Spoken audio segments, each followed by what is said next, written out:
자, 우리 오늘 말씀 함께 보겠습니다. 빌립보서 4장 10절에서 14절까지의 말씀입니다. 먼저 드라마 바이블로 함께 보도록 하겠습니다. 내가 주 안에서 크게 기뻐함은 너희가 나를 생각하던 것이 이제 다시 싹이 나느니 너희가 또한 이를 위하여 생각은 하였으나 기회가 없었느니라. 내가 궁핍함으로 말하는 것이 아니니라. 어떠한 형편에든지 나는 자족하기를 배웠노니 나는 비천에 처할 줄도 알고 풍부에 처할 줄도 알아. 모든 일 곧 배부름과 배고픔과 풍부와 궁핍에도 처할 줄 아는 일체의 비결을 배웠노라. 내게 능력 주시는 자 안에서 내가 모든 것을 할 수 있느니라. 그러나 너희가 내 괴로움에 함께 참여하였으니 잘하였도다. 아멘. 우리 본문 말씀 저와 여러분 한 절 한 절씩 교독하면서 읽겠습니다. 제가 먼저 읽겠습니다. 내가 주 안에서 크게 기뻐함은 너희가 나를 생각하던 것이 이제 다시 싹이 남이니 너희가 또한 이를 위하여 생각은 하였으나 기회가 없었느니라. 내가 궁핍함으로 말하는 것이 아니라 어떠한 형편에든지 나는 자족하기를 배웠노니 나는 비천에 처할 줄도 알고 풍부에 처할 줄도 알아. 모든 일 곧 배부름과 배고픔과 풍부와 궁핍에도 처할 줄 아는 일체의 비결을 배웠노라. 내게 능력 주시는 자 안에서 내가 모든 것을 할 수 있느니라. 그러나 너희가 내 괴로움에 함께 참여하였으니 잘하였도다. 아멘. 여러분, 지난 한 주간 어떻게 지내셨습니까? 잘 지내셨습니까? 괜찮으십니까? 날씨가 엄청 더웠죠. 진짜 제 표현으로 미치도록 더웠습니다. 여러분, 제가 이 2017년 말에 평안교회 오기 전에, 워싱턴에 올라오기 전에 그 전까지 LA에서 10년을 살았습니다. LA에서 제가 왜 워싱턴에 왔을까요? 더워서. LA의 그 푹푹 찌는 폭염이 하루에 옷을 2번, 3번을 갈아입고 샤워를 해도 해결이 안 되는 그 폭염과 백야를 피해서 워싱턴으로 왔는데, 와서 한 2년 정도는 참 좋았습니다. 여름에 하나님이 나를 낙원으로 인도하셨구나. 한여름인데 어떻게 선풍기도 필요 없이 이렇게 시원하고 선선한 바람이 불 수가 있을까? 여름에 여기서 딴 데 가는 건 멍청한 짓이야. 막 그랬습니다. 그런데요, 왜 배신을 이렇게 당했을까요? 작년 여름 괜찮으셨습니까? 올해 여름, 제가 지난 월요일 날 어느 집사님하고 통화를 하는데 지난 월요일에 한 84도, 88도 막 이랬어요. 너무 더워가지고 집사님에게 집사님 너무 덥지 않으세요? 괜찮으세요? 했더니 그 집사님이 저에게 하는 말이 목사님 괜찮아요. 그래도 오늘이 이번 주에서 제일 시원한 날이에요. 일기예보를 찾아봤더니 막 95, 96, 97 제가 차에서 찍었어요. 차에서 제 차의 온도가 99도, 100도를 넘어가는 걸 이러다 내가 타 죽겠구나. 어디서 베이컨 굽는 냄새가 나는데 막 이러면서 진짜 미치도록 더웠습니다. 그런데 더구나 요 근래 들어서 이 더위뿐만이 아니라 이 코로나 바이러스가 다시 기승을 부리고 켄타우로스인지 뭔지 새로운 또 변이가 또 나왔다고 그러고 많은 성도님들이 이 바이러스에 걸리셔서 이번에는 또 지난번과 다르게 꽤 많이 아프세요. 심지어 어떤 분은 응급실에 실려갔다 오신 분도 계세요. 그 이야기를 듣고 소식을 들으면서 오늘 제가 여기 나온 것도 우리 담임 목사님이 지난 주 중에 코로나에 걸리셔서 제가 부득불 지난 한 주간 새벽 예배, 수요 예배, 금요 예배 설마 했는데 오늘 주일 예배까지 이렇게 강단에 서게 됩니다. 정말 많이 힘들어하시는 분들을 보면서 날씨도 힘들고 건강도 힘들고 정말 힘드셨겠구나, 마음의 걱정과 염려가 되었었습니다. 그리고 저도 또한 지난 한 주 동안 굉장히 뜨거운 한 주를 보내게 됐죠. 그리고 이제 오늘 저와 여러분 함께 빌립보서 4장을 마무리 지으려고 합니다.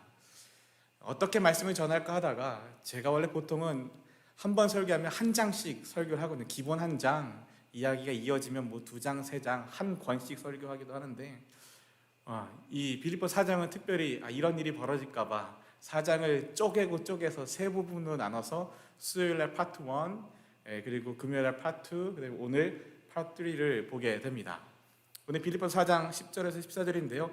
이 말씀을 이해하시려면 사실은 지난 수요일, 금요일에 이야기했던 4장의 앞부분의 내용을 아셔야 오늘 말씀이 보다 정확하게 이해를 하실 수가 있습니다.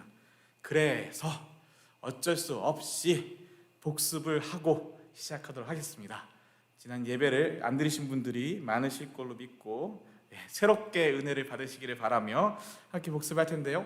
지난 수요일 날 제목이 참 좋아요. 하나님이 말씀하시는 수요 예배. 지난 수요일 날은 빌립보서 4장 2절과 3절의 말씀을 보았습니다. 2절과 3절의 말씀을 보면 사도 바울이 이 옥중서신이라고 하죠. 감옥에 갇혔을 때 쓴 편지가 우리의 신약 성경에 총 4권, 4개의 편지가 남아 있습니다. 뭐냐면 에베소서, 빌립보서, 빌레몬서, 골로새서, 앳빌골몬 4권의 그 옥중서신, 감옥에 갇혀 있을 때 쓴 편지들이 있는데요. 그 중에 하나가 빌립보서인데 이 옥에 갇혀 있는 분에게 빌립보 교회의 어려운 소식이 전해졌습니다. 특별히 오늘 이 4장 2절의 말씀을 보면 빌립보 교회에 유오디아라는 여자 지도자와 여자 리더와 순두계라는 여자 리더가 있었는데 이 두 분 사이에 파가 갈리고 갈등이 생기고 관계가 어려워지는 이 일들이 벌어졌어요. 구체적으로 무슨 일 때문인지는 나와 있지 않지만 이 어려움의 일들이 사도 바울에게 전해졌습니다. 근데 여러분, 사도 바울이 이 두 사람의 이 문제의 이야기를 듣고서 어떻게 이 문제를 해결하는지 그 모습이 2절에 정확하게 나와 있는데요. 어떻게 하냐면 네, 제가 잘 들어보고 하나님 앞에서 기도하고 묵상해 봤더니 고민해 봤더니 네, 이번에는 유오디아가 잘못했습니다. 아니요, 이번엔 순두계가 더 잘못했습니다. 누가 잘못했습니다, 누가 잘했습니다, 그러니 서로 용서하십시오, 사과하십시오, 이런 얘기를 하지 않습니다. 시시비비 잘잘못을 가리지 않고 뭐라고 말하냐면 유오디아에게도 권하고 순두계에게도 권합니다.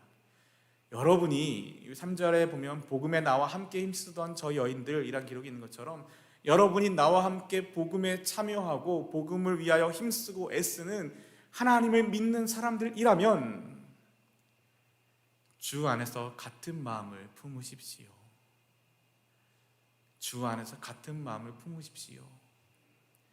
지도자들이, 예수 믿는 사람들이 싸우고 네가 잘했냐 내가 잘했냐 이렇게 다투고 시시비비를 가리면 정말 시시비비는 가릴 수 있을지 몰라도 하나 될 수가 없습니다. 깨지고 갈라지고 마음이 갈라지고요, 관계가 깨어지고요, 공동체가 분열되게 되는 거죠. 사도 바울이 말합니다. 주 안에서 같은 마음을 품으라. 주 안에서 같은 마음을 품으라 라는 것은 어떤 마음일까요? 그것은 이미 사도 바울이 빌립보서 2장에서 이야기해놓고 있는 것처럼 마음을 같이하여 같은 사랑을 가지고 뜻을 합하여 한 마음을 품고 한 마음을 품는 것입니다. 또한 그것은 아무 일에든지 다툼이나 허용으로 하지 말고 오직 겸손한 마음으로 자기보다 남을 낮게 여기고 나보다 다른 사람들 더 귀하게 여겨주고 존중하고 배려하면서 어떻게 해요? 겸손한 마음. 또한 그뿐만이 아닙니다. 각각 자기 일을 돌볼 뿐더러 또한 각각 다른 사람들의 일을 돌보라. 너와 나는 남이니까 별개야. 나는 너랑 상관없어. 그리고 나만 잘 살면 되지, 나만 예배 잘 드리면 되지, 나만 잘 먹고 잘 살면 되지, 나만 아니면 되지 하는 그런 이기적인 나만 생각하는 신앙이 아니라 우리의 공동체 안에 있는 다른 이웃들의 힘들고 어려운 일들을 본다면 그것을 나 몰라라 하지 말고 너의 것을 나누어 주고 마음을 드리고 함께 책임지는 신앙, 책임지는 공동체가 되라 라는 말씀입니다. 또한 여기서 말하는 그 한 마음이 어떤 마음일까요? 이어지는 빌립보서 2장 5절에서 8절까지의 말씀처럼 너희 안에 이 마음을 품으라 곧 그리스도 예수의 마음이니, 그리스도 예수의 마음이 바로 주 안에서 같은 마음을 품으라, 주 안에서 한 마음을 품으라 하는, 주 안에서 함께해야 하는 그 마음이 그리스도 예수의 마음입니다. 그리스도 예수의 마음이 어떤 마음일까요? 창조주이신 하나님이 피조물인 인간으로, 왕이신 예수님이 종의 모습으로 저 높은 하늘에서 이 낮은 땅으로 내려오시고 자기를 비우시고 낮아지시고 죽기까지 순종하시고 복종하시며 마침내 십자가에 죽으시는 것. 하나님이, 예수님이 이 땅에 오셔서 자기가 하실 수 있는 그 모든 권리, 하늘에서 누릴 수 있는 그 모든 권리, 이 땅에서도 심지하실 수 있는 그 모든 권리와 능력과 그 모든 자유와 그 모든 것들을 내려놓고 포기하시고, 여러분, 예수님이 원하시면 십자가에 달리시기도 전에 로마 병사들 다 물리치시고 자기를 대적했던 사람들 다 물리치시고 하실 수 있었겠지요. 왜 못하십니까? 하실 수 없어서 못하는 게 아니라 할 수 있음에도 안 하시고 내려놓고 권리를 포기하시고 순종하고 죽기까지 복종하시며 마침내 십자가에서 죽으심으로 우리를 사랑하시는, 나 같은 놈을 위해서 그 하나님이신 예수님이 내려오시고 낮아지시고 죽어주시는 것, 그것이 바로 예수 그리스도의 마음이다. 주를 믿는 여러분, 주를 위하여 복음에 동참한 여러분, 주 안에서 같은 마음을 품으십시오. 예수 그리스도의 마음, 겸손하고 낮아지고 섬기고 마침내 자신의 생명까지 내어주는 그 은혜와 사랑의 마음을 본받으십시오. 자신의 생명을 내어주는 은혜와 사랑이 있다면, 그 마음을 품는다면 다투고 싸우고 갈라질 게 뭐가 있겠습니까? 용서하지 못할 게 뭐가 있겠습니까? 품어주지 못할 게 도대체 뭐가 있겠습니까? 왜요? 예수님이 우리를 다 그렇게 용서하시고 기다려주시고 참아내시며 품어주시지 않았습니까? 이어지는 금요 예배 때 보았던 말씀은 빌립보서 4장 4절에서 7절까지의 말씀입니다. 공동번역으로 함께 보았었는데요, 4절 말씀이 뭐라고 하냐면 주님과 함께 항상 기뻐하십시오 라고 이야기하고 있습니다. 빌립보서 4장 4절에서 7절 말씀은 뭐냐면 앞에 2절과 3절에서 주를 믿는 사람들에게 주 예수 그리스도의 마음을 품으라, 십자가의 그 마음을 품으라, 그 마음을 배우라 라고 말씀하시면서, 그렇다면 주님의 마음을 품는 믿음의 사람들, 예수 그리스도를 닮아가고 예수 그리스도를 섬기는 믿음의 사람들, 믿음의 공동체는 어떻게 살아야 하는가, 그 삶의 세 가지의 실천상, 세 가지 지침을 알려주고 계십니다. 그 첫 번째가 4절에 주님과 함께 항상 기뻐하십시오. 5절에 여러분의 너그러운 마음을 모든 사람에게 보이십시오. 6절에 아무 걱정도 하지 마십시오. 언제나 감사하는 마음으로 기도하고 간구하십시오. 무슨 말입니까? 예수 믿는 공동체, 그리스도인의 공동체는 항상 기뻐하고 모든 사람에게 너그럽고 감사함으로 기도하고 간구하는, 기뻐하고 너그럽고 기도하는 공동체, 그게 정말 예수 믿는 공동체의 삶의 모습이다 말씀하십니다. 그러면서 함께 나누었습니다. 여러분, 어떻게 항상 기뻐할 수 있을까요? 기쁨이 뭡니까? 내 마음과 내 감정입니까? 내가 뭔가 좋은 일이 있을 때 기쁜 것, 뭔가 대박이 터지고 비즈니스가 잘 되고 갑자기 병이 낫고 암이 낫고 갑자기 좋은 사람들을 만나고 사람들 앞에서 칭찬받고 인기 많고 그래야 그것이 기쁨입니까? 아니요. 사도 바울이 말씀하시는 기뻐하라는 그 기쁨은 나의 상황과 환경과 형편에 상관없이 그러함에도 불구하고 기뻐하는 것입니다. 그러함에도 불구하고 어떻게 기뻐할 수 있나요? 주님과 함께.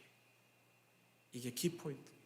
주 안에서 주님과 함께 할 때에 나의 상황과 환경 속에 매몰되는 것이 아니라 그 상황과 환경을 넘어서는 주님, 나의 상황과 환경과 형편과 나의 무너진 자존심과 나의 그 모든 상태를 넘어서는 주님, 그 주님과 함께 할 때에 주님으로 인해 기뻐하게 되는 것입니다. 또 너그러운 마음을 모든 사람에게 보이라 합니다. 어떻게 너그러운 사람을 모든 사람에게 보일 수 있습니까? 주님이 그렇게 하셨으니까요. 성경 어디를 찾아봐도, 성경에 특별히 사복음서, 마태, 마가, 누가, 요한복음 보면 예수님이 사람들을 차별 없이 만나주시고 차별 없이 대하시고 차별 없이 품으시며 차별 없이 환대하시며 차별 없이 하나님의 복음을 전하시는 그 수많은 이야기가 기록되어 있지 않습니까? 유대인 남자였던 예수님이 사마리아인 땅에 들어가시고 사마리아 땅에서도 사마리아 여인들을 만나시고 여인들 중에서도 가장 여인들 사이에서도 무시받고 천대받던 그 여인과 함께 이야기를 나누시며 내 남편 불러와라 라고 말씀하시며 네 말이 맞다 하시며 영원히 마르지 않는 목마르지 않는 그 샘물 하나님의 복음을 선포하시고 거기까지입니까? 심지어 그 사마리아 마을에 들어가시지 않습니까? 거기서 이틀 동안 먹고 자고 이야기하시지 않습니까? 차별 없이요. 그 차별 없이 모든 사람들을 대해주셨던 예수 그리스도를 믿는다면 저와 여러분 예수 믿는 여러분도 너그러운 마음을 모든 사람에게 보이십시오. 여러분 마음에 든다고 마음에 들지 않는다고 차별하지 말고 여러분과 비슷한 수준이라고 여러분과 못한 삶을 산다고 차별하지 말고 예수 믿는 사람이라고 예수 믿지 않는 사람이라고 차별하지 말고 교회 안에서 우리끼리만 똘똘 뭉치는 것이 아니라 교회 밖의 모든 사람들까지 복음이 필요한 모든 이들에게까지 그리스도의 사랑으로 예수 그리스도의 모습을 본받아 여러분의 너그러운 환대의 모습으로 모든 사람에게 나아가십시오. 이것이 예수 믿는 사람의 예수 믿는 공동체의 삶의 모습입니다. 세 번째로 감사하는 마음으로 어떻게 감사할 수 있어요? 뭐가 잘 돼야 감사하죠? 아니요. 말씀드렸듯이 주 안에서 주님과 함께 우리의 문제와 상황과 형편과 그 문제를 바라보며 그 문제에 빠져서 실망하고 좌절하고 절망하고 불평하고 불만하고 그 문제 가운데 우리의 마음과 눈을 빼앗기지 말고 문제를 넘어서서 눈을 떠서 주님을 바라보고 주님과 함께하고 주 안에 거할 때에 그 문제 가운데 우리의 모습들을 건져내셔서 하나님을 바라보고 비로소 우리에게 감사가 회복되며 하나님의 그 놀라운 은혜 가운데 우리를 인도하신다. 그것이 예수 믿는 공동체의 세 번째 모습이다. 그러면 그 결과가 어떻게 됩니까? 7절 말씀에 그러면 사람으로서는 감히 생각할 수도 없는 하나님의 평화가 세상은 알 수도 없고 세상은 줄 수도 없는 세상 사람들이 볼 때는 쟤 왜 저래? 아니 뭐 여전히 삶은 곤두박질 쳐 있어서 지금 지 형편에 저렇게 기뻐할 수 있어? 아니 지 형편을 알면 저렇게 감사할 수가 있어? 아니 지가 지 코가 석자인데 무슨 다른 어려운 사람들에게 너그러운 마음으로 뭘 나눠주고 돕고 함께한다고 그래? 아니 좀 뭐 정신 나간 거 아니야? 세상은 알 수도 없고 이해할 수도 없는 그러나 하나님이 주시는 하나님의 평화가 어떻게 하신다고요? 그리스도 예수를 믿는 여러분의 마음과 생각을 지켜주신답니다.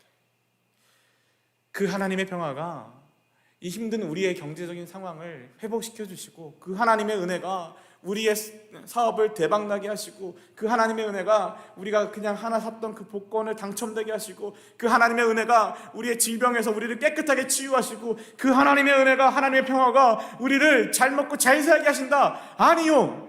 우리의 삶의 형편과 상황이 여전히 그대로일지 할지라도 우리의 삶이 여전히 사람들이 볼 땐 구렁텅이에 빠져있는 것 같고 우리의 삶의 형편이 사람들이 볼 땐 정말 보잘것없는 여전히 아픔과 고통과 질병 가운데 고난 가운데 굶주림 가운데 있다 할지라도 그것에 매몰되지 않고 하나님을 바라볼 수 있도록 우리의 마음을 우리의 생각을 지켜주신답니다. 그것이 하나님의 평화입니다. 하나님의 평화가 우리의 현실 속에서 그러함에도 불구하고 하나님을 바라볼 수 있게 하는 것이 하나님의 은혜입니다. 이것이 믿음의 공동체가 살아가야 할 삶의 세 가지 모습이었습니다. 자, 그래서 이제 드디어 오늘 빌립보서 4장 10절에서 14절의 말씀을 들어가게 됩니다. 오늘 말씀은 특별히 빌립보 교회 교인들이 에바브로디도라는 분을 통해서 헌금을 모아서 그분의 에바브로디도에게 맡기고 에바브로디도를 통해서 사도 바울에게 선교 헌금을 전달했습니다. 그 선교 헌금에 대해서 감사의 인사를 전하는 게 오늘 본문의 말씀입니다. 그러면 이 이야기만 놓고 보면 앞에 있는 두 이야기가 좀 별다를 것 같은데 아니요, 이 안에 동일한 말씀을 동일한 그 중심의 이야기들이 이어져 가고 있습니다. 특별히 오늘 본문 말씀은 구성이 독특한데요. 10절과 14절, 11, 12, 13절이 없어도 10절과 14절 말씀만 딱 연결해놔도 오늘 말씀이 됩니다. 감사하다고, 고맙다고 인사하는 그 인사는 됩니다. 그런데 그 10절과 14절 사이에 11, 12, 13절에 귀한 말씀을 놓고 정말 사도 바울이 무엇을 위하여, 무엇 때문에 감사하는 것인지, 어떤 하나님의 은혜를 누리는지 그 이야기를 하고 계십니다. 10절, 14절 쉬운 성경 버전으로 보면 이렇게 기록되어 있습니다. 10절의 말씀입니다. 여러분이 다시 나를 기억하고 도와주니 내 마음은 기쁨으로 가득합니다. 여기서 다시라는 단어를 주목해 보십시오.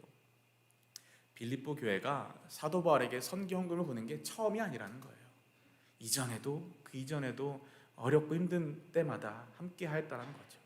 아까 우리 수요와 금요 예배 때 보았던 그 말씀처럼 나만 생각하는 것이 아니라 다른 사람들을 생각하고 그들의 어려움을 책임지고 나누어주고 함께하는 그 신앙의 모습들을 빌립보 교회가 보여주고 있습니다.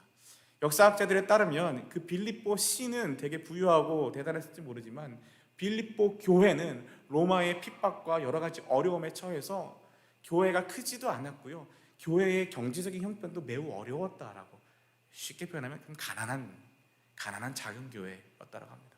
그런데 그 가난하고 작은 교회가 마음을 써서 어려운 형편 중에 돈을 모으고 십시일반 사람들이 헌금하여서 그 선교 헌금을 사도 바울에게 보내는 거죠. 그래서 사도 바울이 내 마음은 기쁨으로 가득합니다 할 때 이 기쁨은 단순히 돈이 생겨서 헌금, 그 물질을 받아서, 재물을 받아서 내 형편이 좀 좋아질 것 같으니까 내가 하는 일이 좀 잘할 수 있을 것 같아서 그래서 기뻐하는 그 기쁨이 아니라 그 선교 헌금 가운데 담겨있는 빌립보 교인들의 그 사랑, 그리고 그들의 모습이 주를 닮아가고 있는 그 모습, 그것 때문에 기쁨으로 가득하다 이야기하고 있습니다. 그리고 14절에 그 여러분의 도움이 나에게 귀한 필요한 순간에 큰 도움이 되었다, 고맙다라고 인사를 전하고 있습니다.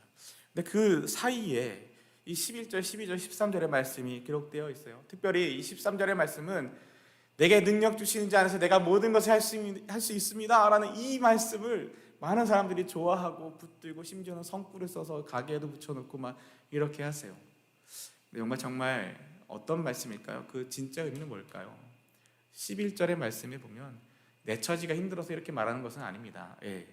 여러분이 헌금해 주신 것에 내가 기뻐하고 감사하는 게 내가 처지가 힘든데 정말 가난하고 궁핍하고 힘들어서 여러분들이 주시는 그 돈이 고마워서, 돈이 좋아서 하는 그 감사가 아니다라는 거죠.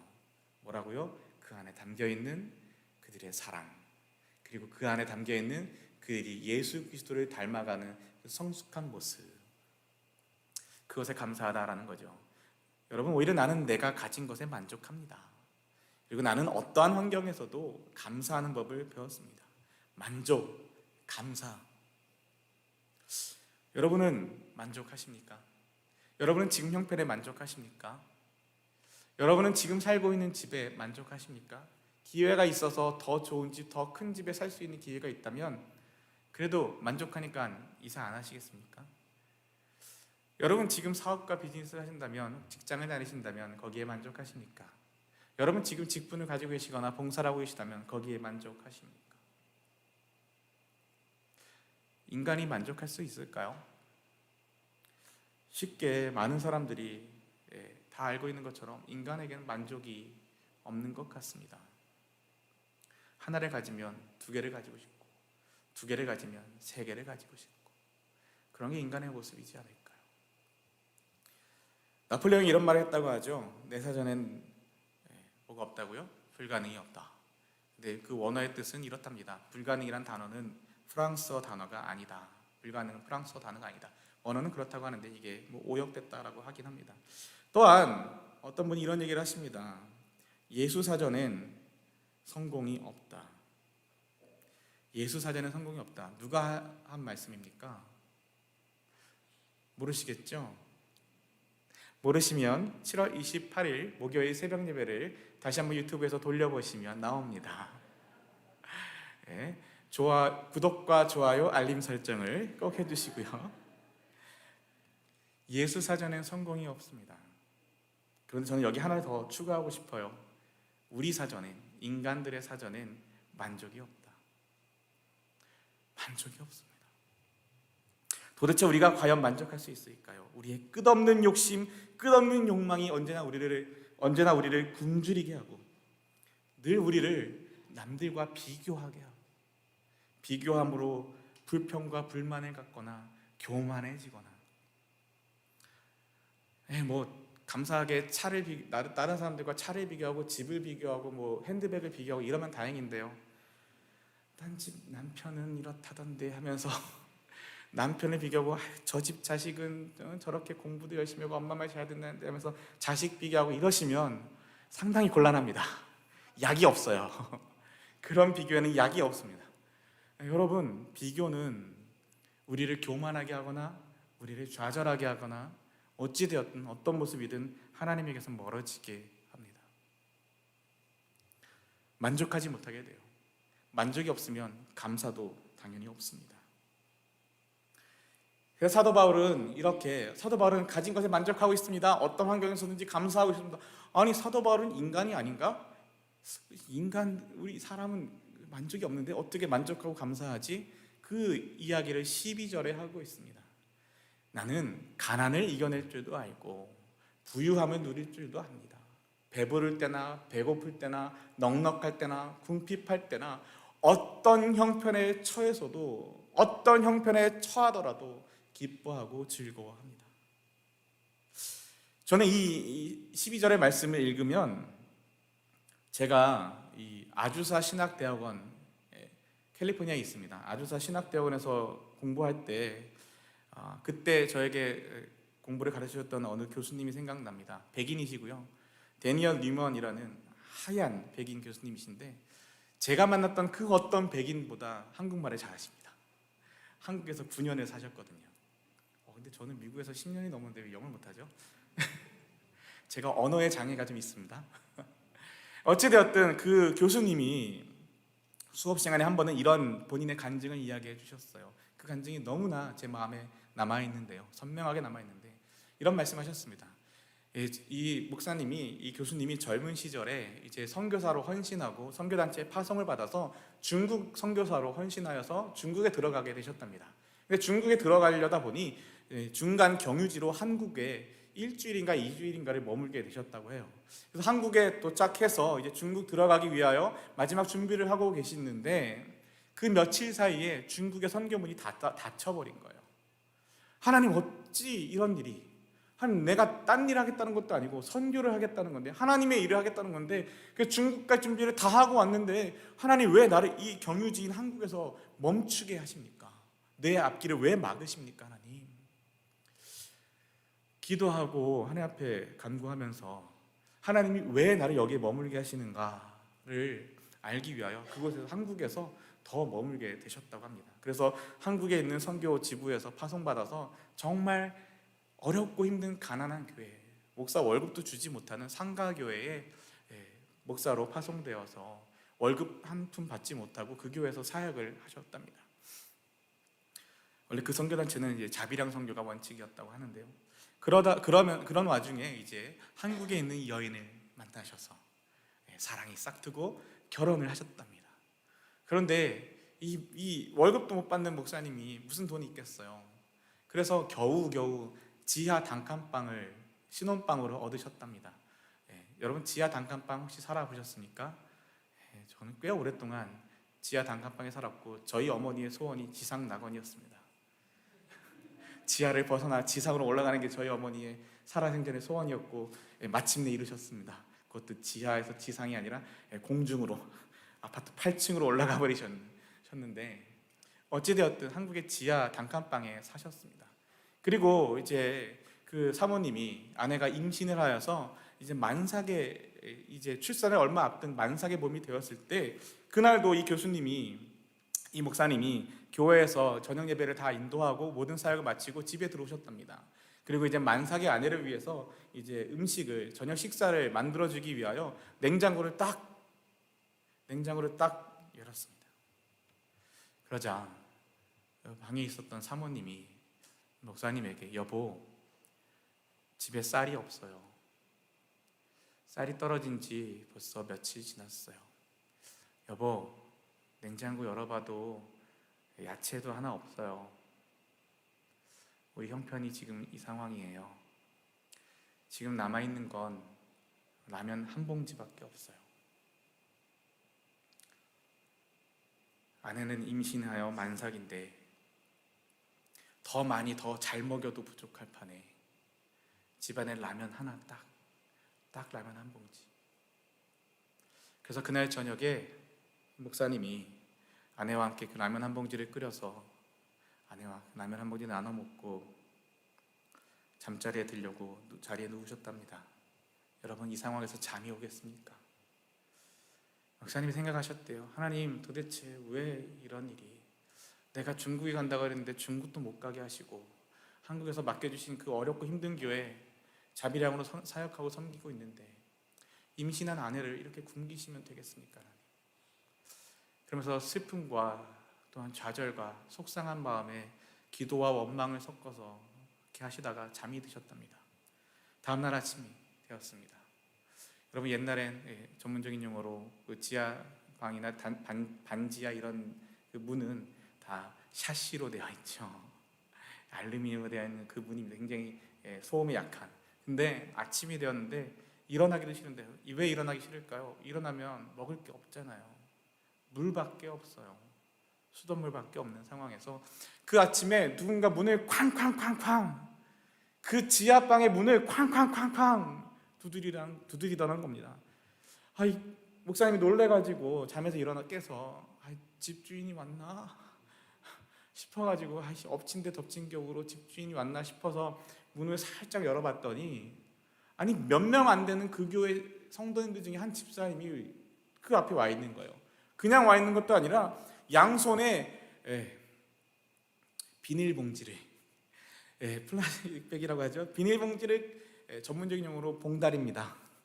이 봉다리를 가득 이렇게 손에 쥐고서 이 문을 여니까 그 앞에 턱 하고 내려놓더라는 거예요. 그래서 놀래가지고 집사님 이게 뭡니까? 그랬더니 그 집사님 하는 말이 사실은 내가 오늘 아침에 그 슈퍼마켓에 장 보러 갔는데 나도 생전 처음 하는 경험인데 갑자기 내 마음에 하나님이 이 목사님네 집에 장 봐주라고, 니네 집 장만 보지 말고 목사님의 집에 장 봐주라고, 이 마음이 너무나 선명하고 강하게 들어서 이거 불순종했다간 큰일 나겠다 이런 두려운 마음이 들어서 본인 집에 장 보는 것보다 훨씬 많이 최대한 장을 봐서 할 수 있는 만큼 장 봐서 가져왔다고, 이거 내가 드리는 거 아니라 하나님이 보내시는 거라고 하고, 그 집에 라면 하나밖에 없었고 이제 더 이상 먹을 게 떨어진 거 모르는데 하나님이 주시는 거라고, 이런 마음 줬다고 턱 내려놓고 가시더라고요. 이 이야기를, 이 간증을 하시며 교수님이 학생들에게 이렇게 말씀하셨습니다. 여러분에게도 이런 은혜가 있기를 바랍니다. 여러분에게도 여러분의 모든 필요를 아시고 가장 완벽한 타이밍에 여러분을 채우시고 먹이시고 입히시는 하나님의 은혜가 있기를 바랍니다. 아멘이십니까?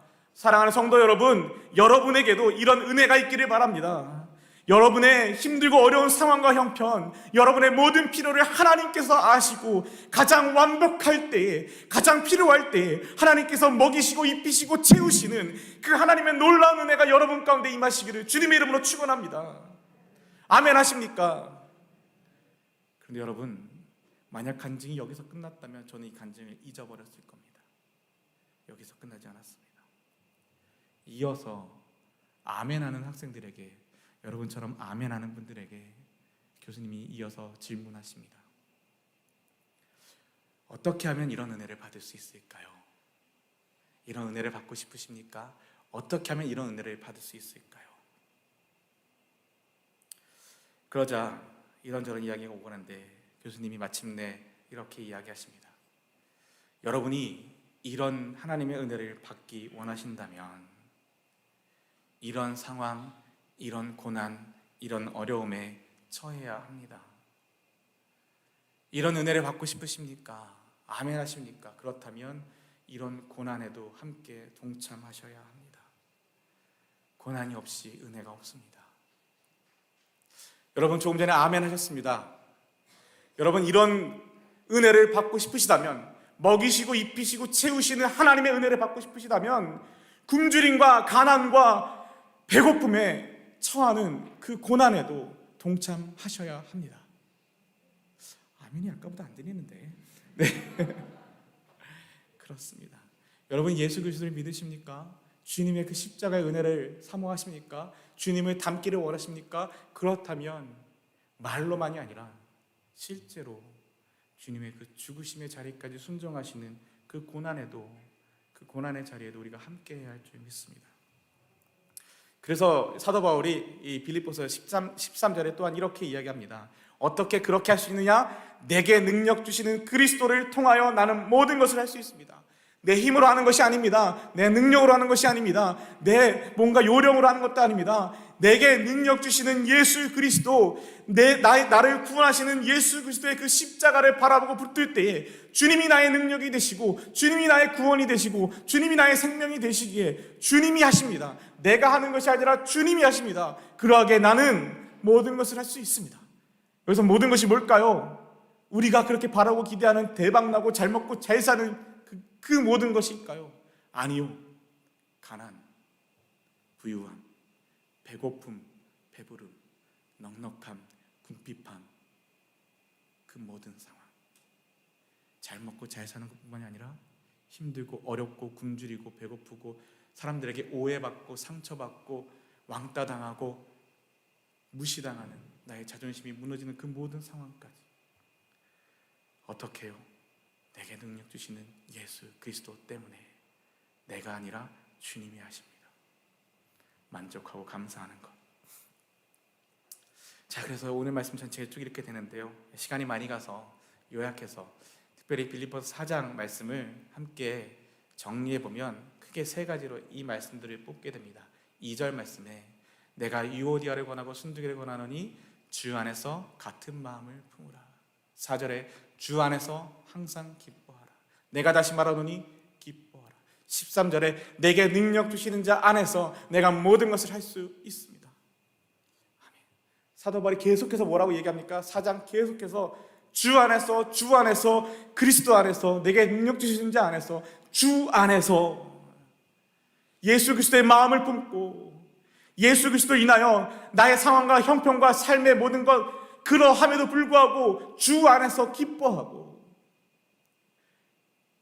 나 때문이 아니라 주님 때문에 내게 능력 주시는 예수 그리스도 안에서 힘들고 어렵고 고난받는 그 고난의 자리까지 모든 것을 내가 감당하며 기뻐하며 감사하며 만족하며 주님 앞에 나아가는 것. 주 안에서, 주 안에서, 주 안에서 말이죠.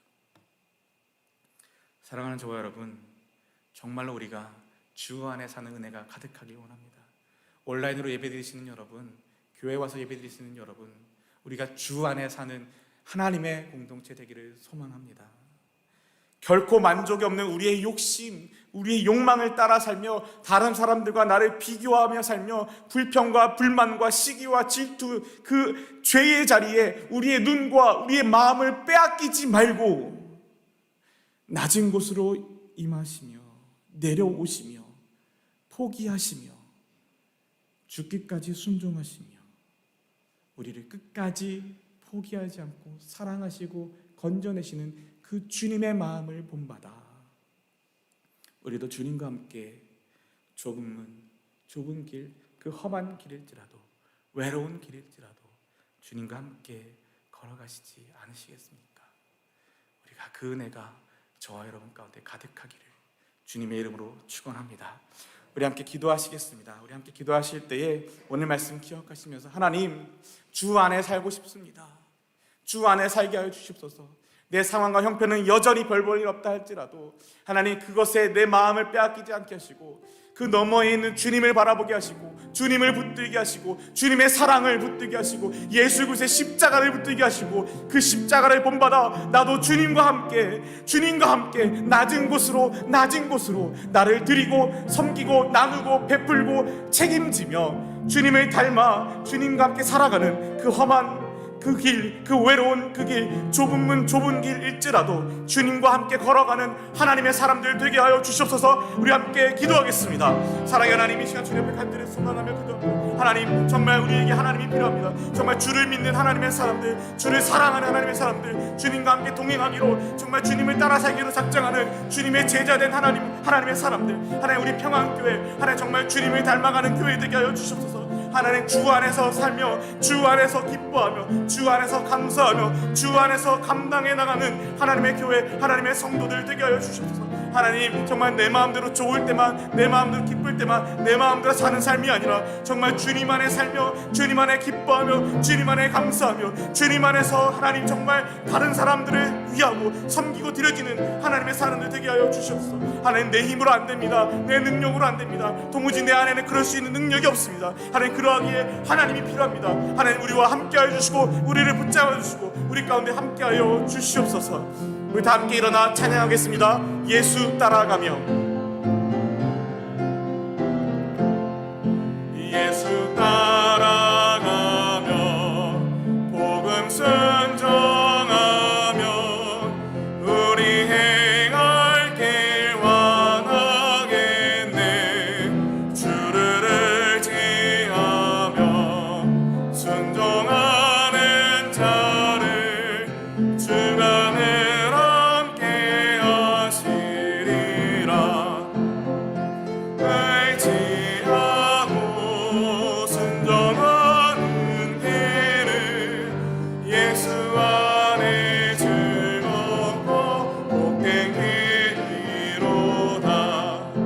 해를 당하거나 우리 고생할 때 주가 곧 없이 하시겠네. 주를 의지하며 순종하는 자를 주가 안위해 주시리라. 의지하고 순종하는 길을 예수 안에 즐겁고 복된 길이로다. 남의 짐을 지고 슬픔 위로하며 주가 상급을 주시겠네. 주를 의지하며 순종하는 자를 항상 축복해 주시리라. 의지하고 순종하는 길을 예수 안에 즐겁고 복된 길이로다. 우리 받은 것을 주께 다 드리며 크신 사랑을 깨닫겠네. 주를 의지하며 순종하는 자를 은혜 풍성케 하시리라. 의지하고 순종하는 길을 예수 안에 즐겁고 복된 길이로다. 주의 힘을 입어 말씀 잘 외우고 주를 모시고 살아가세.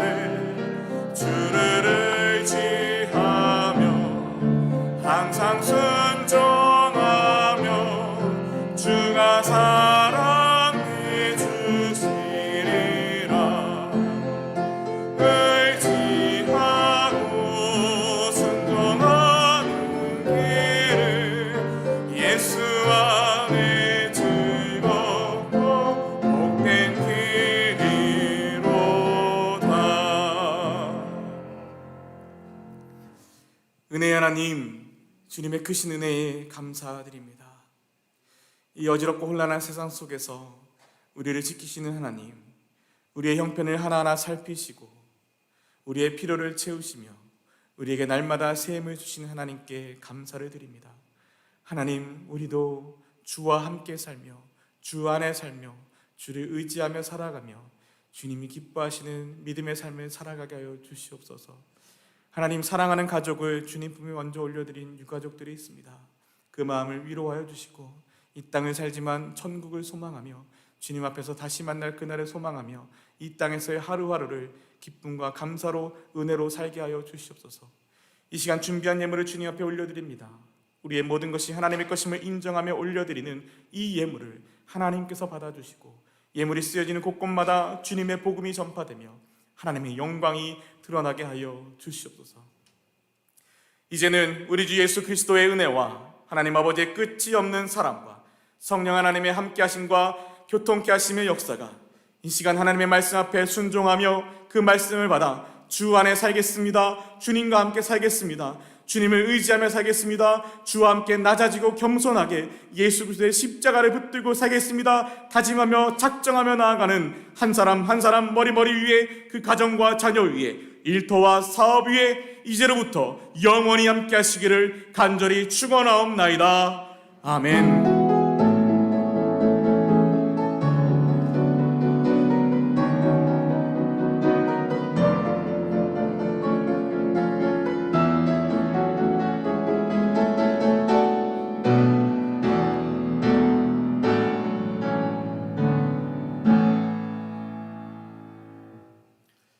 함께 예배해 주셔서 감사합니다. 내일부터 있는 BBS도 꼭 기억해 주시고 기도를 부탁드립니다. 감사합니다.